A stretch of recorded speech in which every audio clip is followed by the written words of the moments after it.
Hey everyone, we have 2 emergency preparedness ideas we'd like to share with you about how you could use your 72-hour kit to heat up and rehydrate some freeze-dried meals if you're ever in an emergency on the road. Now you can of course rehydrate freeze-dried meals with just cold water and wait a little longer, but who doesn't love a warm, hearty meal? The first one we're going to try out is heating up your meal pouch with some hand warmers and an emergency bag. First thing you're going to do is open up that peak refuel meal pouch and remove the oxygen absorbers.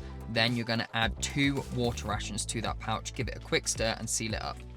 Next you're going to fully open up that emergency bag and find the bottom of it. And then you're going to drop in that peak refuel meal pouch and then add 4 hand warmers around the meal pouch after you've given them a quick shake. Then you're going to pick up that bag and make a nice tight foil ball cocoon and then leave that for about 15 minutes. Now you want to remove that meal pouch and it should be nice, warm and rehydrated.